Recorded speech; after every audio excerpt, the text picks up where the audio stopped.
All right. Center. Mm-hmm. Hi, and welcome to the Inner Madi. Inner Madi Roddy. I waited. It took so much time and immediately fell. Hi, and welcome to the Inner Moxie podcast, the podcast about not one, but two neurodivergent adults trying to live their best life on the Neuro D list and not hate themselves in the process. I'm your host, Ronnie. And I'm Zanny. And this week, we are going to continue our discussion about diagnoses. Diagnoses. Right?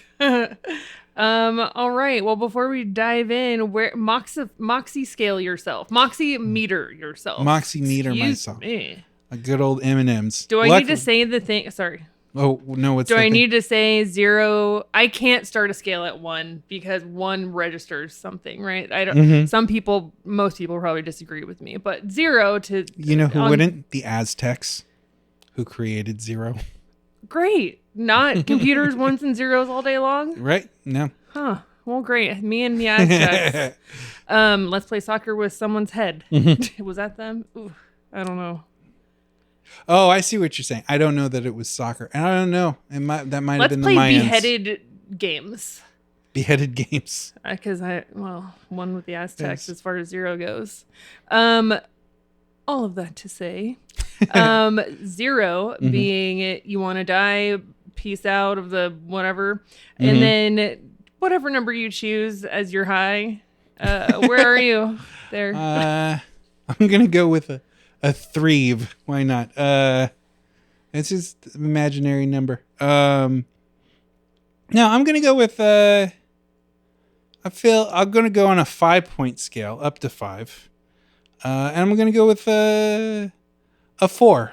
Wow. And maybe I shouldn't be going with a 4. Don't shit on yourself. But you can I don't think it's shitting on yourself. It's okay to not be okay.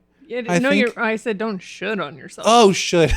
Don't shit on yourself. That's unsanitary. Yeah. That's okay. No. Yeah. But no, I'm feeling good. It's good to be back in person. There's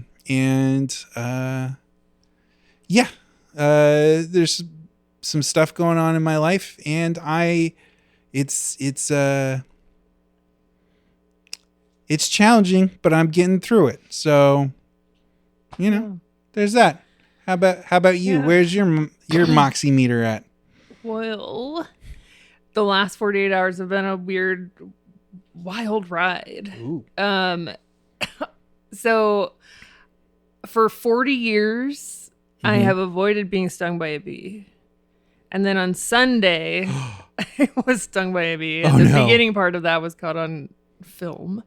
And the worst, I'm as I've said before, not a huge emoter or reactor, but bees are the exception. And I didn't think about this until after this whole incident, but it's because not only do they fly and are dangerous, but they can get, you don't know where they are all the time, even if you can hear them. And my hearing in that sense is not necessarily reliable as far as tracking, but they can get stuck in your hair, your clothes, or something. And that is very dangerous. And this all literally happened to me. It was really funny and it didn't really actually hurt, but I got stung on my boob. Oh, it all ties together. Ties together. I've been itching my boob because now, anyway, let me start at the beginning. So I was at the Long Beach Farmers Market helping my friend with her kids so she could sell her bread or whatever. And she was, and so that also, by the way, could have been a sentence said about the medieval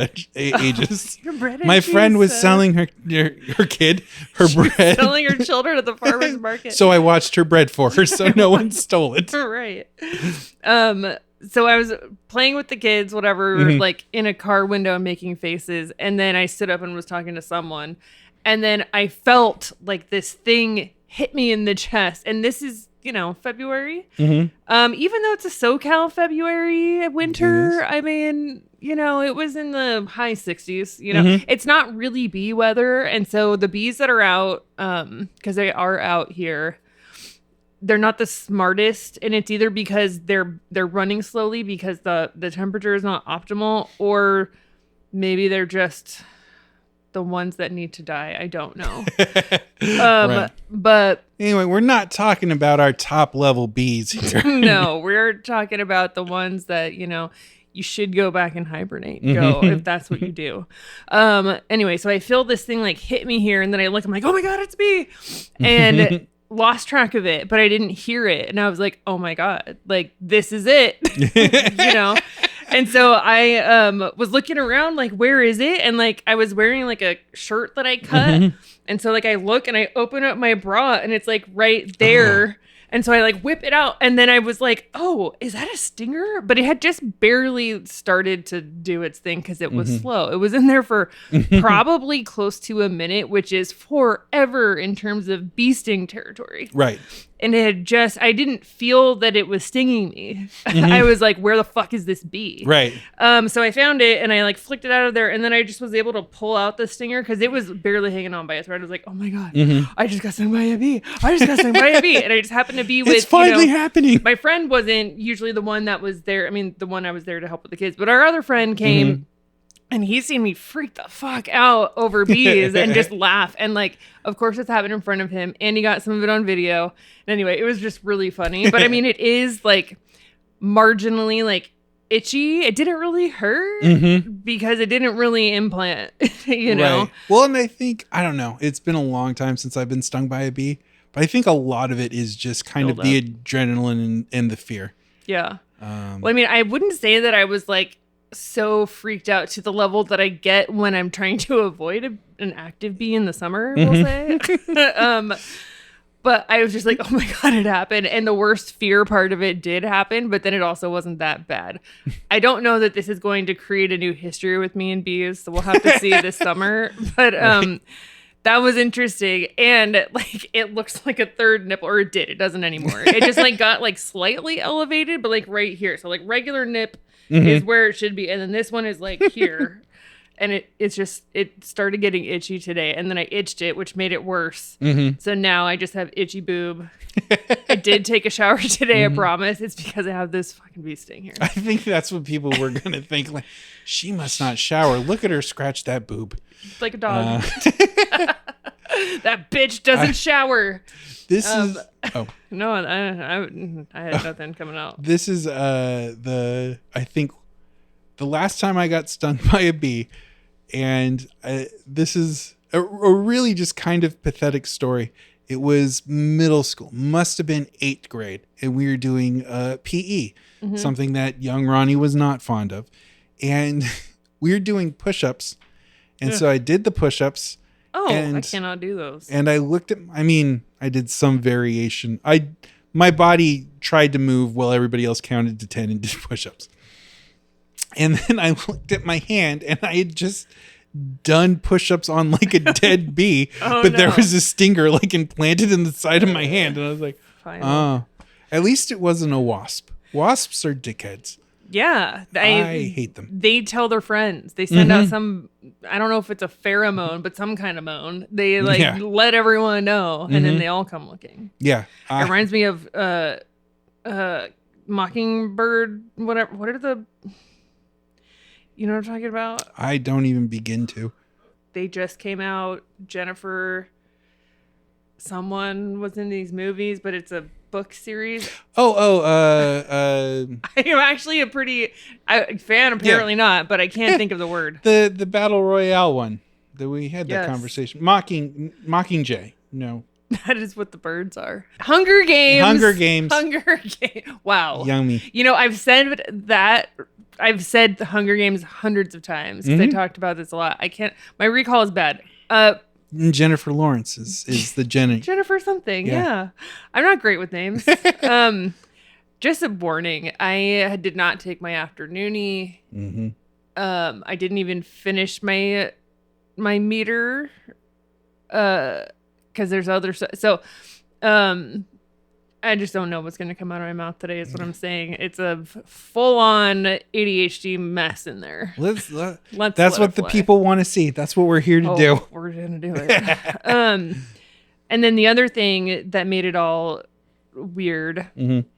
Like so when I got separated, I got a Jeep Wrangler, which was like my childhood / teenager dream. I leased it, and I relinquished it today. Well, actually, a dealership bought it, which it was so easy. I'm like, I must be missing something here. But I didn't have the mental like bandwidth to deal with it. You know, I'm just glad that this all is working out and I don't have to pay anything. Yeah. You know, because you usually have to pay like some kind of fee when you submit a lease. I'm not going to lease again, but I didn't know where my life was going to take me at that point. But it represented a lot of things, which I'm not always super deep, but I definitely do attach to things. And a car is a big thing.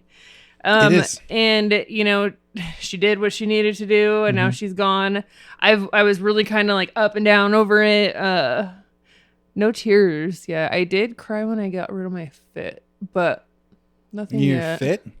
It's a Honda Fit. Oh, Honda Fit. Yes. I'm on my Fitbit, but that's not yeah. Well, right. that's what I was trying to think. This was a long time ago. I thought it was like an outfit you threw out or something you were very attached to. My Fit. No. So like it's been a really kind of strange 48, and the build up to getting rid of the car, which it needs, like, I don't need a Wrangler. I now have a Tesla. Yeah. Which is the polar opposite as far as like the environment is concerned. Right. Which that's not necessarily why. It is a little bit why I did, but it's not a virtue signal. Right. It's like I started feeling real bad about it and really wanting a Tesla. I know this is just without going off on too much of a topic. I think virtue signaling, or at least the phrase virtue signaling, gets a little bit of a bad rap because I don't think it's really wrong to signal your virtues.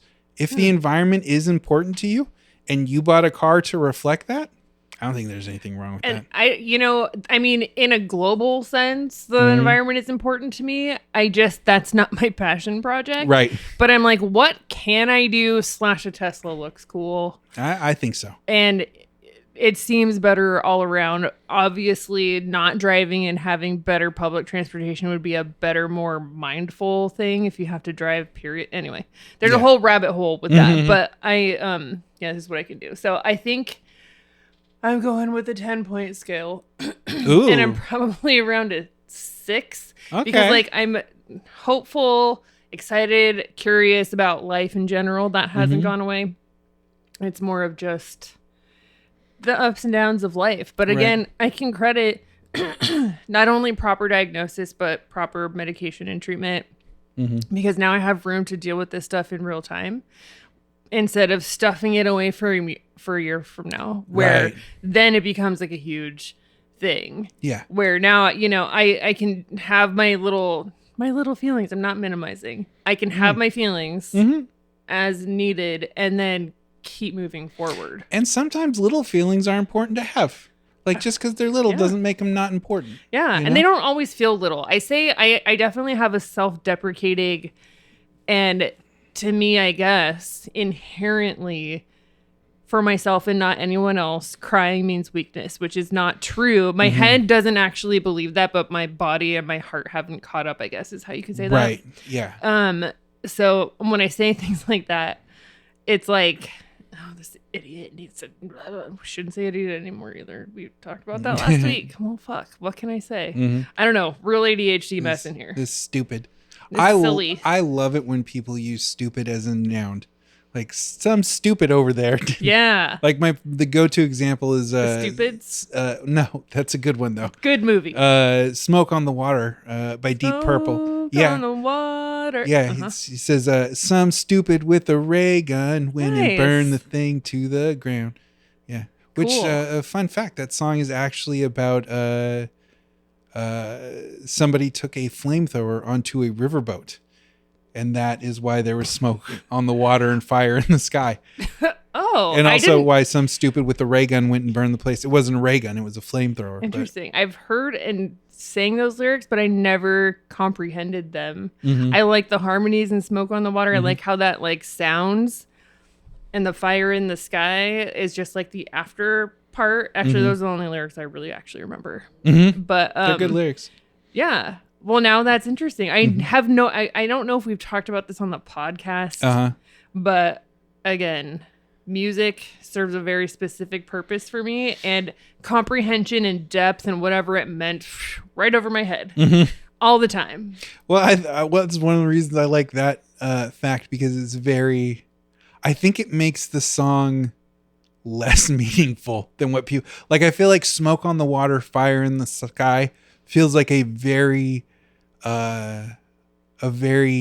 big, deep metaphor for something, and then it's like, no, it was literally just a steamboat that was on fire. Not to take anything away from the song, but there's a very literal meaning to it. I guess I don't really have a lot of time for metaphors because it's already hard enough to process the things that are coming at me. And aside from the fact that we speak almost all in idioms in the English language, like we rarely ever actually say what we mean.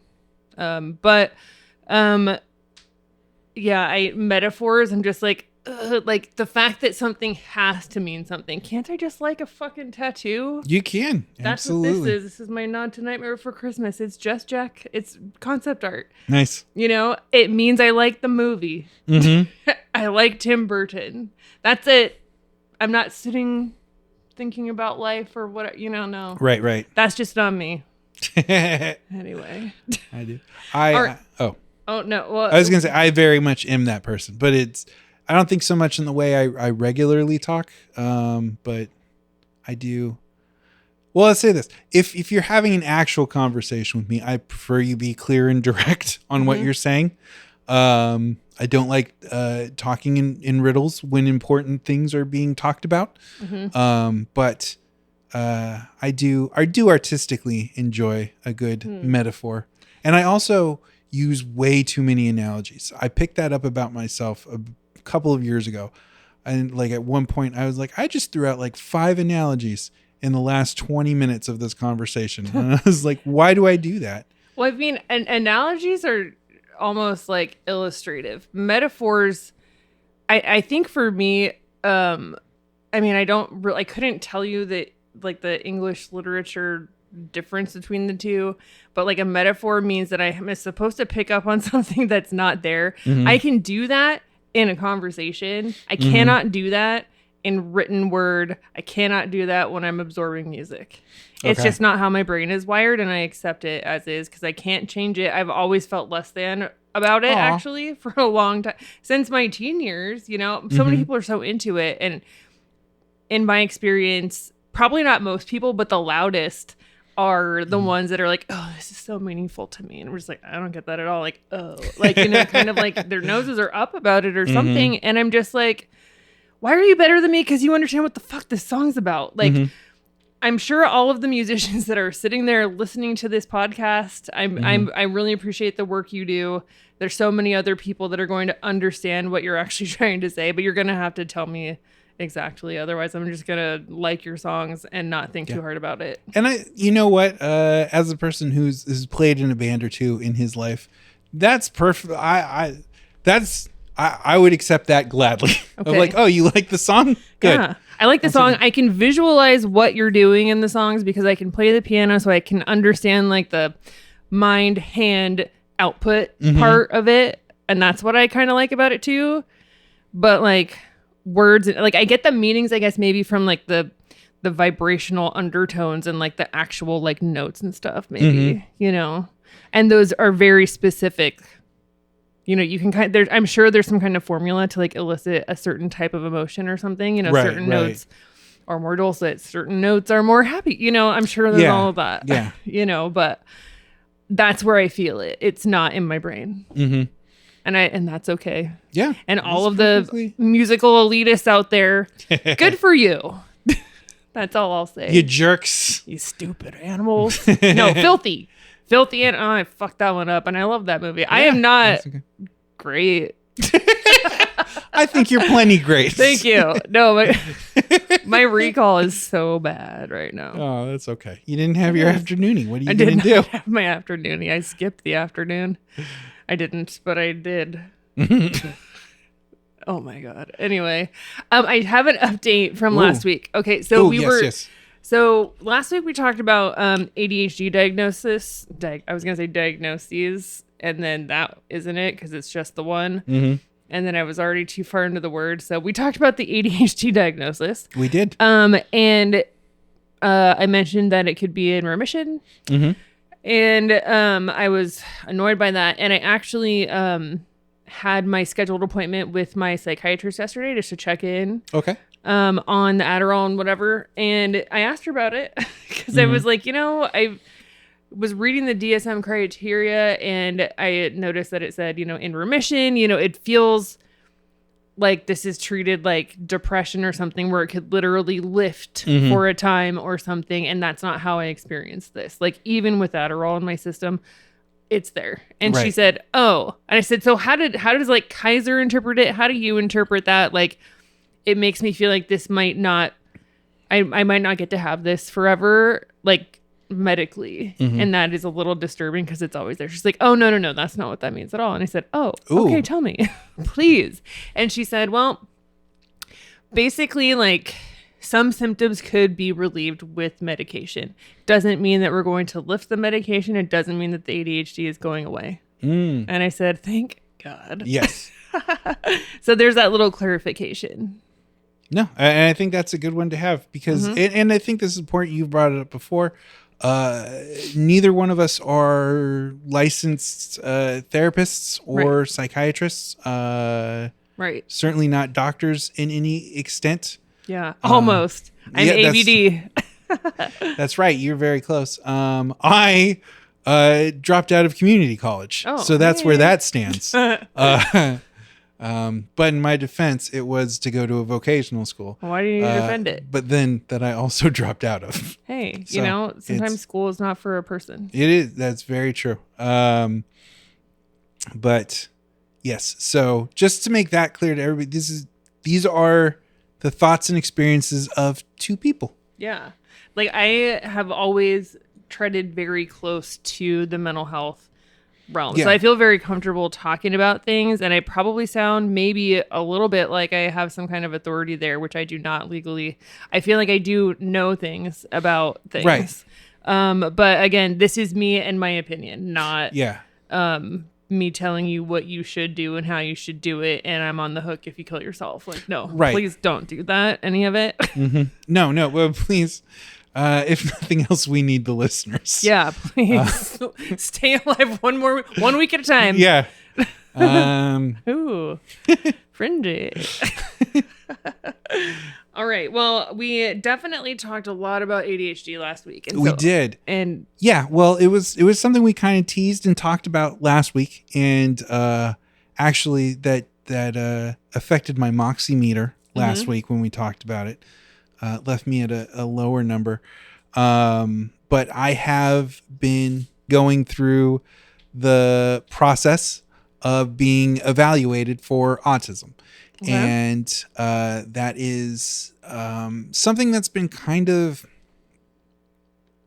it's been on my radar now for a little while. Okay.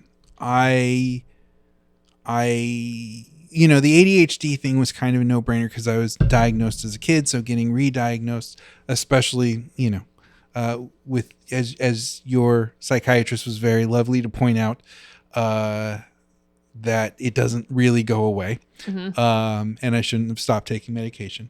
And so that was there. But then just through doing research and finding resources for ADHD, a lot of that fell under the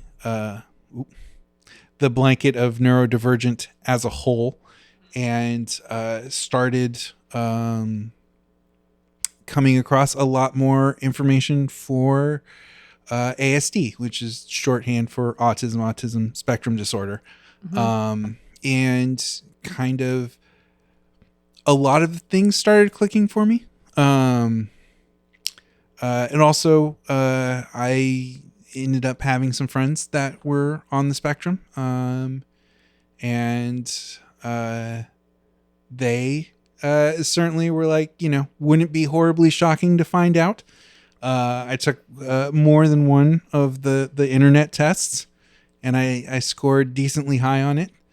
And so I decided to start the process of getting evaluated for it. Can I stop and ask you questions? Sure, by all means. So, you said you like kind of just like came across it. Mm-hmm. What was the connection or the light bulb moment for you? Like, what were the things that you were doing or thinking or whatever? Like, how did you come to think like, oh, this might be it? This might be something for me. Right. You know, it becomes very hard to say. I don't think that there was a light bulb moment. I think the more that I interacted with autistic people, and the more virtually I took in autistic content or content from autistic people, it felt very natural to me. Like the way they would talk about things. Give an example. I'm not trying to put you on the no, spot. No. I'm just and actually very curious. I totally get you. And that becomes like one of the hard parts about it, is it feels like it was a million little things. And so thinking of an exact example is very hard for me. Okay. I can generalize some stuff. I know just kind of some of the feelings about other people. And just to elaborate about that, like legitimately loving other people and not knowing how to read that back. What do you mean? Like how, like you knew you loved this person, but you didn't know if they did in return? No, more of like,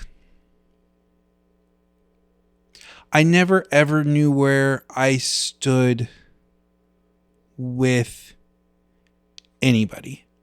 Okay. It was just a complete lack of whether or not this person or a person cared about me, even like in a friendship sense. Just kind of having no idea where anything like that stood or how to read any of that. And yeah. And so it was just, like I say, it was these broad brushes. It wasn't anything in specific, that had particularly related to, and I'm sure there were little ones, along the way, but not ones that were, the joke, you go back to trains and dinosaurs and that all autistic people love trains and dinosaurs, which is probably true, but I think most people love trains and dinosaurs. They're fucking amazing. Dinosaurs, yeah. Trains are fine. Well, you have failed my no. I got a 50%. Cool. And I even hate throwing those out because it's like, oh, dude likes trains and he thinks he has autism. And that's not it. But like the fascination more than just like trains are fine. Like I don't love them and I don't hate them. They're just part of the world. Right. To me. Yeah. Well, and even then I'm like, I like trains. I think they're super cool. I don't have a fixation on them like a lot of people have. And so, yeah, it was just a lot of things kind of felt very familiar when I listened to autistic people talk about them. And so that set me off on this journey. And the first step of the journey is, I had to talk to my psychiatrist. And that's always kind of hard and weird for me, just because I'm weird on talking to people. And so, I finally got up the guts to do that. Mm-hmm. And so we get something going, and, we've both mentioned before, we're with Kaiser Permanente, and, and they actually have a pretty good mental health thing, but it takes a very long time. So long. And so I start that process, and they're like, yeah, we'll have somebody, talk to you in 3 months or whatever it was. And during that time, my wife switched jobs, which meant that we lost our insurance. Mm-hmm. And so I missed that appointment because I wasn't insured. Mm-hmm. And so, the insurance at the new job kicks in, wait even more time. I have to build it up and say, again, like, can I talk about autism again? Mm-hmm. And so I do that. And then it's another 3-month wait. Yeah. And so, I finally, do get in touch with somebody. They inform me that it is in fact a very slow process of going through all the things to get that thing. out loud. Yeah. Yeah. Well, they were very upfront about it. They were like, are you kind of in a, are you sure you want to do this kind of way? Not like, are you sure? But they're like, we're just being straight up. It's going to take a while. And I was like, okay, no, I'm all in for that. And so, I had an interview with, not my psychiatrist, but the new psychiatrist. Okay, I said vampire really quietly. Vampire? I couldn't not. You said I had my interview. I'm all with vampire. But yeah, did that. And then, she scheduled another, call where it was me and her and my mom, very similar to the ADHD thing, except for this wasn't a report. This time it was actually talking. Okay. Yeah. It was a pretty thorough thing. I think it was, let's say an hour to an hour and a half. That's really long in a medical setting. Yeah. Yeah. Especially and so, but also, I don't know. Well, I guess everybody would be at least some bit neurodivergent, or at least close to it, that she's talking to. So it's but the ADHD didn't help going off on different things. And so it was, it was weird. It was a lot of stuff about asking about childhood, and I don't think I am alone in this, but, me and my mother have different recollections of how some stuff went down. Mm-hmm. And so that was we didn't argue there. But we talked about, it's well, Mom, can I remind you about, that I used to, it was something, we've talked about before off the podcast, but I used to have a very, physical stim, which was that, for those are on, they can see us, is I would take my hand and I'd hit my shoulder repeatedly like this. And I did it with both hands at the same time. And I would just run around in circles doing that. Very, very visible stim. Mm-hmm. But the psychiatrist would ask something along the lines of, did he do any repetitive behaviors? And she's like, no, not that I could think of. And I was like, well, I do want to remind you of this. And she's like, oh yeah, he did that all the time. Yeah. And so it was a lot of stuff like that of just going through, so much so that I called my mom afterwards, and I was like, hey, I just want to let you know you did perfectly fine. I was like, I've been on the other end of that, because we mentioned on the show, I'm a foster parent. Mm-hmm. And so I have been asked about my kids from a perceived authority figure.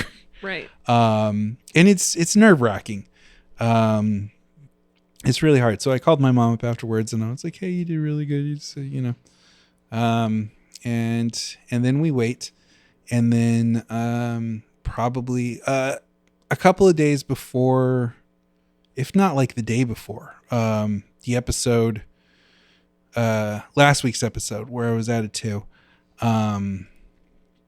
I got the call back from the psychiatrist, and she's still in the process. But she said what it honestly looks like right now is, that I don't meet the criteria for autism, and that, that I just kind of fall heavily into, that kind of ADHD autism Venn diagram. I'm ADHD with a lot of signs of autism. Just a lot of that overlap with autism. That's my particular brand of ADHD. And so, that's, I've talked before we talked about what it was like to get the ADHD diagnosis and, how much of a relief that kind of is. And so the opposite was true in this situation because the opposite thing happened or looks like it's going to happen. And I'm glad I got prepared for that. But it leaves me, at first, back when I was at the 2, it left me kind of embarrassed for even trying, which isn't good. I wouldn't say that. I don't think other people should feel that way. But if I'm, just in the, in trying to be transparent, I felt really embarrassed. I felt like I was, that I was maybe trying to, either that I was subconsciously trying to, or that people were going to think I was, like treating autism as a trend. And also, they had us, I forgot this part. They sent home oddly enough, after the phone call, they sent home the surveys again. And again, I did, my wife filled one out. I filled one out. My mom filled one out. And, they said that mine, was the most, extreme of the 3. That's how it all is. Yeah. Well, and 2, that was one of the things and this is something like I think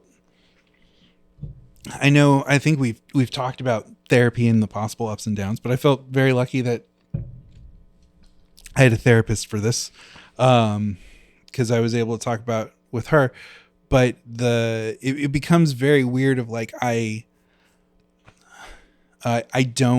didn't know what to do with not having a diagnosis. That meant there was a lot of stuff in my life and quirks. Quirks is weird. I don't want to be diminishing to people with autism. There were a lot of things in my life then that still were unanswered. If that wasn't it. Well, also just a sidebar, like back when, people who are diagnosed now tend to be fairly young. Yeah. Between 3 and 7 mostly, but continuing after that, but that's like right. a big chunk. But those kids, before autism was really on the radar of anybody, were just the quirky kids, the ones that could, walk right. and talk, that didn't have like the very quote, sorry, I hit the microphone. Okay. The very quote obvious signs of something, like, oh, Billy just does blah blah blah, or it was framed that way is what I'm trying to say. The quirky, that's just the weird kid sitting in the corner, like, what are you gonna do? I don't know. That's just how people talked. Yeah. And so like, it is like, it's something I'm still very much in the middle of. Like it technically hasn't finished yet. So they're still taking other steps. I don't know how that's going to be. But just because we were talking about diagnoses and we had the story of actually getting them, I kind of wanted to share what it's like for me in the moment of not getting one. Yeah. And it's, and that's part of it is it's not finished. It's not a finished story. There's, besides like the stuff I was talking about earlier about it being these things in my life that I now have to figure out. There's also, I have to figure out, and this is something that I will talk to with the psychiatrist when it is all fully done. But like, how do I make that fit into my life that I both don't fit the criteria, but my brain seems to think I fit the criteria very heavily. And so that seems to be a thing that I will have to work out. Or, you know, and I've thought about things of like maybe pursuing a second opinion. Agree. I mean, I don't want to smash all over this. Right. I'm sitting on my hands right now. Oh, no. Yeah, well, and I'll say there's, well, and too, like, I don't want to completely dismiss the opinion of professionals. I do believe that, you know, we have professionals for a reason, this and that. But then when I say a second opinion, I do want to get the opinion of another professional. Mm-hmm. I don't want to be somebody who just keeps going until I get the answer I want. I am willing to put the work in to accept that this isn't it, but also, you know, and also that's going to be another, you know, this took me, I mean, all time considered, probably about a year. The fact that people are struggling as adults to get an ADHD diagnosis is one indicator of how fucking hard it's going to be to get an adult diagnosis of autism. That's a very good point. Because, you know, people don't want to give people who actually really have ADHD a diagnosis because, oh, this would have gotten sorted out in childhood. No, not if you're a girl. Right. Not if you were, you know, just inattentive. Right. You know, not X, Y, and Z.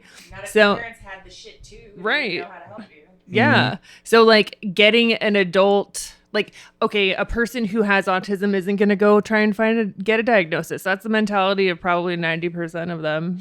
Right. You know, so there's a lot working against you in that setting. And if you do feel strongly about it, I would encourage you also to, you know, be your advocate as you have already, you know, mustered the courage to do it in the one setting.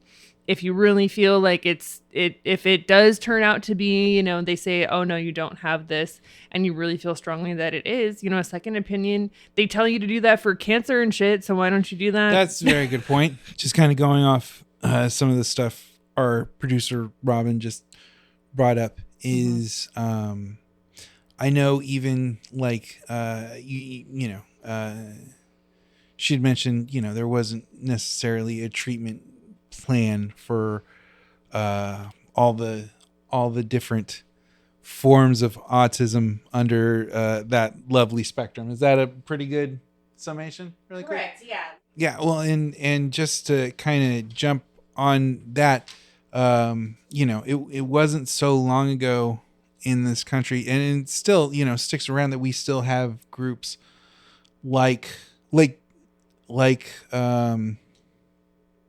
Autism Speaks that treat, you know, when we say treatment,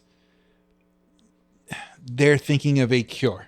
Yeah, when we're talking about a way for us to exist in this world, they're talking about a way for us not to be a burden on our families. Yeah. And like, this is a pervasive thing, as is ADHD, but this is more pronounced and at least hopefully more accepted that, you know, it's not going away. Mm-hmm. Even, you know, certain types of therapies for people who are on the younger side or whatnot, you know, teaching how to engage in, you know, the world at large for the amount of time that's necessary. Yeah. Yeah, you teach when is masking appropriate and when can you not do it. Like, I can't unmask 100% of the time. I would never be on a phone call ever again if I was just really doing only the things that I thought served me well. Yeah. Well, and it's the like fucking I couldn't listen to music I couldn't just exist. Like, I can't go up and down the aisles of Home Depot flapping my arms like that. That's a distraction to folks. At best, that's a distraction. Yeah. At worst, that's a phone call to 911. Right. This is man running around flapping and we don't know what to do. Oh. Also, I meant to say this. I was like, remind yourself to say this stuff because you don't always say these things out loud. Thank you for being vulnerable and sharing that. I know that it's I appreciate that. Probably difficult. It's yeah. But also, like, I mean, I don't know. It was a resource I didn't have. So I figured if I had the ability to put that out there, I probably should. It helps that I am in a room full of people who've been supportive and are generally caring and understanding. So that's very helpful. And like I say, it's kind of a tale that's unfolding. And I think that the best route for me right now is kind of baby steps, and have my options open. But like, I know, like, Robin, our producer, has brought up some good points about maybe seeking out somebody with neurodivergence to run the analysis of whether or not I have autism. And I think those are all really good ideas, but I think that becomes very overwhelming if it's not step by step. Yeah. And I will be burning through a lot of my mental resources when there's a chance that it comes back and it's like, no, that's, we did further. They're still doing further dives into my family. I believe they're calling my wife next for a one-on-one. I know that has a technical terminology. I mean, they're just talking one-on-one. And so we'll see where it goes. And are you feeling depleted a bit by speaking about this? No, I mean, like, part of it is it's not a surprise that I'm speaking about it. So I've had time to mentally prepare myself for it. I thought we'd be talking about it last week, but we ran long, which I think was, I enjoyed all the information we let go on that episode. So yeah, I don't know that I'm feeling depleted about it, but also too, a bunch of cameras are on and a microphone's in front of me. So we'll see. Maybe the second everything press stops, I'll be like, and deflate for a little bit, but that's good because it's late and I don't have anything else to do besides drive home. Right. I mean, same. So maybe, all right. Yeah. So we'll take those questionnaires and talk about like our results for next time. Yeah. I think that'd be a good one. And then maybe we'll get to masking. Ooh. Okay, well, thank you everyone who has tuned in, whether visually or auditorily, if that's a thing. If wherever you find us, Apple Podcasts, Spotify, YouTube, wherever. Yeah. I don't know if we're anywhere else. We could be. Who knows? We are on all of the major streaming. Cool. Or stream. Yeah, all the major, wherever you find podcasts. We're on Netflix? Just kidding. Yeah, no, we're wherever you find podcasts. And if you do find a place that doesn't have us, feel free to let us know and we'll make sure it gets there. Yeah. But wherever you're consuming this now, please, please, please, will you like, rate, subscribe, whatever. And if you're feeling really generous, can you give us a 5-star review? Yeah. And if you don't think it's a 5-star, could you just email us? Yeah. I don't know. Is that too much to ask? I feel like people ask for that. Yeah. I mean, I was like basically forced to give a 5-star YouTube what? Yelp review when I got my card situation handled at a thing. Anyway. It's okay. You're doing good. Thank you. Stick in there. Yeah. So anyway, pretty pleased with Sugar on Top. Would you maybe do that for us? We would love it. Really help us build some traction. If you like what we're doing, we're hoping that the people feel supported here. Yeah. Well, and also, I would say add on to ask even more of you. If you like what we're doing here, tell a friend. Or if you think somebody else might get something out of it, tell them. Yeah. Spread the word. Yeah. Let this be like the really slow version of TikTok where you maybe don't even watch us and it's a really long thing. Yeah. Because I don't really TikTok, so I don't know, but it seems really fast. It reminds me of like Yo Gabba Gabba in an app or something. I don't know. It's just too much for me. But okay, so speaking of TikTok, you can find us on Instagram and TikTok at InnerMoxiePod. if you want to write in, tell us maybe your story. Maybe you have a similar situation to what Ronnie's going through right now. Maybe you're thinking about it. Maybe you have some show notes for us, whatever it is. Feel free to email us at myinnermoxiepod@gmail.com.